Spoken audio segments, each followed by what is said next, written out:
Artificial intelligence বা AI এর ব্যবহার দিন দিন বাড়ছে।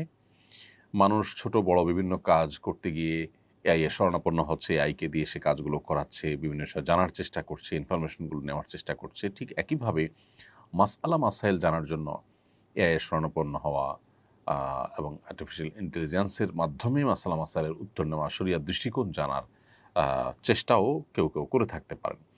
তো এ বিষয়ে শরিয়ার দৃষ্টিকোণ হলো যে আমরা যে কোনো ইলম অর্জন করব, যে কোনো জ্ঞান অর্জন করব, জেনারেল জ্ঞান যদি হয় তাহলে সেক্ষেত্রে এআই এর মাধ্যমে সেটি অর্জন করতে অসুবিধা নেই। এআই এর ব্যবহার অনেক বহুবিধ ব্যবহার করা যেতে পারে। এআই এর ব্যবহারের মাধ্যমে যদি আপনি শরিয়া বিরোধী কোনো কাজ করেন সেটা নিষিদ্ধ হবে। কিন্তু যখন সাধারণ কাজ করবেন সেটা অবশ্যই অনুমোদিত হবে। অতএব এআই এর মাধ্যমে সাধারণ তথ্য উপাত্ত সংগ্রহ করা বা কোনো ইনফরমেশন নেওয়া বা বিশেষ কোনো শরীয়ী দৃষ্টিকোণ থেকে বৈধ কোনো কাজ করা, এটা তো জায়েজ আছে, কোনো অসুবিধা নেই। তবে শরীয়তের কোনো মাসআলা মাসাইল, কোনো বিষয়ে হালাল হারাম, আল্লাহর আদেশ নিষেধ এটা জানার জন্য এআই এর শরণাপন্ন হওয়া বা এটার উপর নির্ভর করা জায়েজ হবে না। শরণাপন্ন আপনি হয়তো হতে পারেন, কিন্তু সেটাকে ক্রস চেক করতে হবে দক্ষ ওলামা ইকরামের মাধ্যমে বা কোরআন এবং হাদিসের আলোকে আপনাকে চেক করতে হবে সেই ইনফরমেশনগুলো সঠিক কিনা। কারণ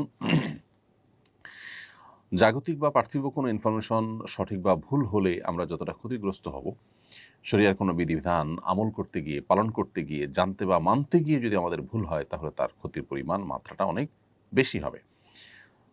সুনানে দারিমির একটি প্রসিদ্ধ হাদিস আমরা জানি, যেটি ইমাম মুহাম্মদ ইবনে সিরিন রাহিমাহুল্লাহর উক্তি মূলত। তিনি বলেছেন, ইন্না হাদাল ইলমা দীন ফানজুরু আম্মান তাখুযুনা দীনাকুম।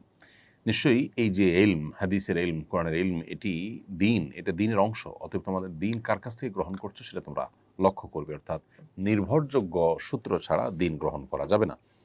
অতএব এআই বা আর্টিফিশিয়াল ইন্টেলিজেন্স এর উপরেই শুধুমাত্র নির্ভর করলে সেক্ষেত্রে সঠিক মাসআলা পরিপূর্ণ আমরা নাও জানতে পারি। কারণ আর্টিফিশিয়াল ইন্টেলিজেন্স মূলত তার নেটওয়ার্কের ভিতরে যা আছে, সে যা পাবে সেখান থেকে সে আমাদেরকে আসলে কাস্টমাইজ করে কিছু ইনফরমেশন হয়তো দিবে।